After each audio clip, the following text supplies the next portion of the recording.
Dale, it appears as though Indigenous participation in Alberta's oil and gas sector is increasing thanks to community ownership in pipelines and power generation, including the Northern Courier Pipeline and the Cascade Power Project. Will we see even more?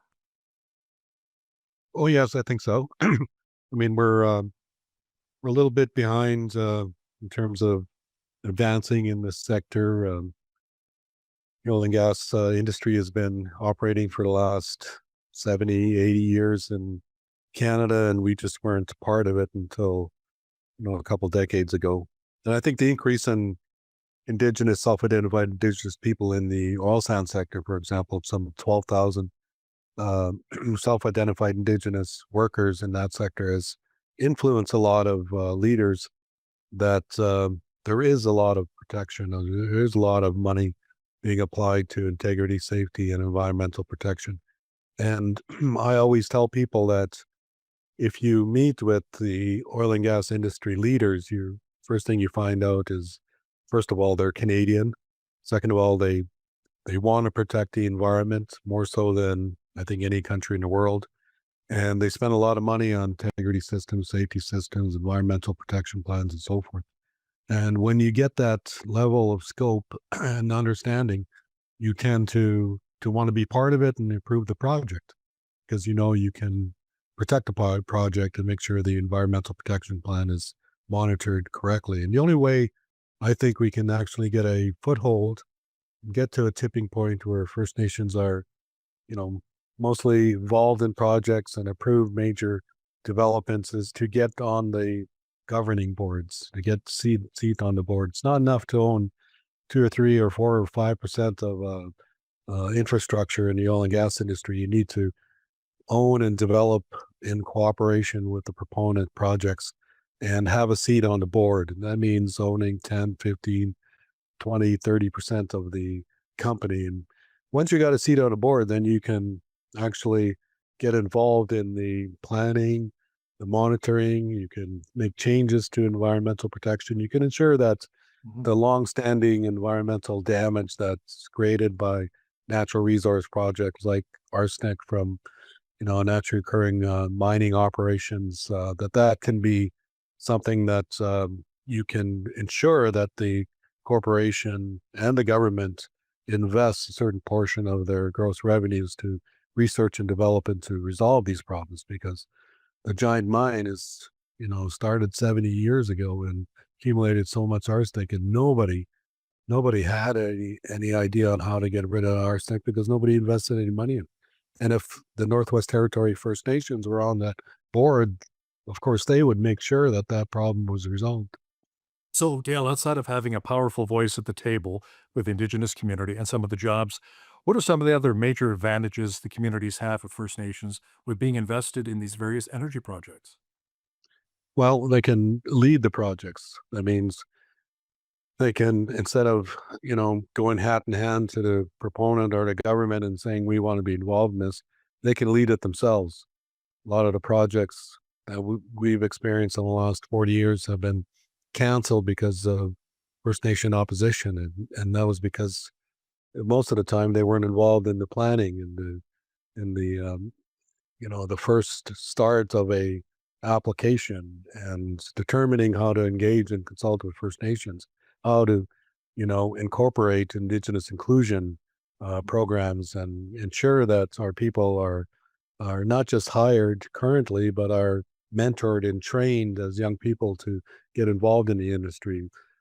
How many chiefs have you ever heard of that say, to me or anybody else, that they sit in their office and watch these big trucks go by working in their community or near their community, and none of them give an opportunity and haven't in the last 50 years given them opportunity to work in that industry. And now it's shifting because people in our communities are seeing the damage that is being incurred and are angry in the fact that they weren't involved in the process and will oppose it because of that very reason.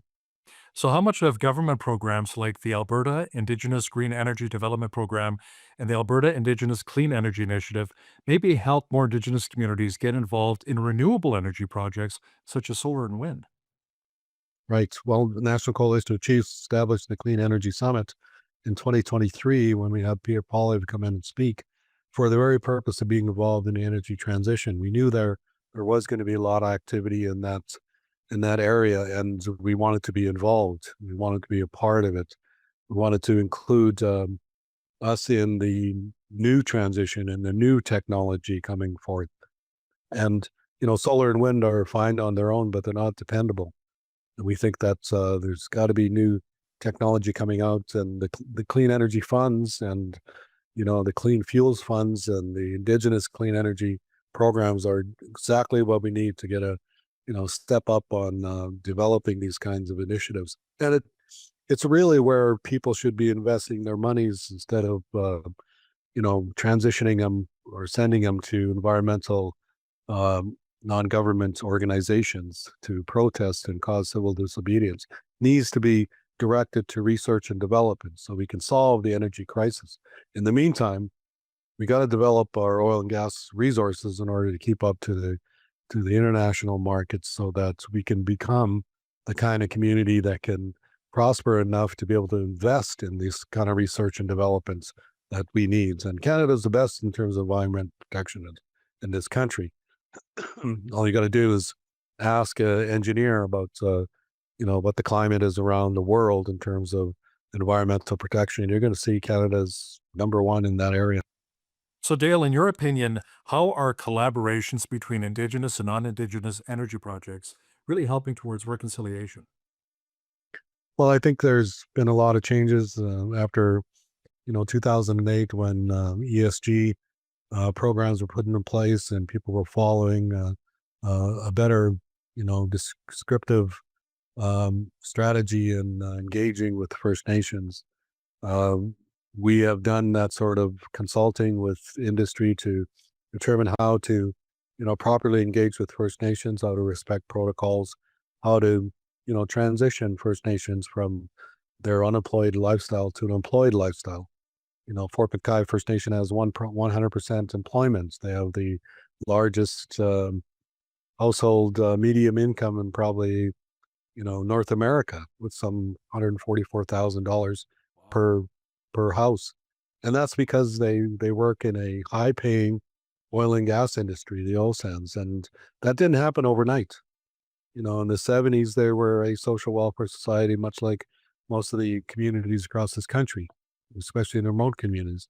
And it took them 50 years to transition, but that came about because of the extra consideration the oil sands company gave them, because they knew they were going to be here forever, and they were right in the middle of the oil sands development. So they gave them extra consideration, and offer them jobs that they wouldn't normally offer other people. And at one point in time, Synovus or Suncor, I can't remember who, offered them a guaranteed job if they graduated from high school. So once you reach that tipping point where there's a large number of your people within your community involved in a certain aspect of industry or industry itself, then you tend to get the younger generation following in the footsteps of their mothers and fathers. So that's what happened in Fort McKay. We want corporations and government to understand that and to give us extra consideration so we can move towards this employment on reserve. And at the same time, we want to influence organizations and First Nation communities, corporations to form coalitions, much the same as we had in Northern Gateway, where coalitions can build projects in their region. And it makes a lot of sense. And the politics tend to come out of it because you're dealing with a group of respected leaders who want to do the best for their communities. And if they can meet in a closed environment as leaders, and know that they all have an equal voice, they can develop the kind of relationship that Northern Gateway had with the Aboriginal Equity Partners, some 31 communities who got together as a coalition and worked together to negotiate on their behalf with the 10 owners of Northern Gateway. Dale Swampy is the president of the National Coalition of Chiefs. Thanks so much for your time today from Calgary. Thanks for having me.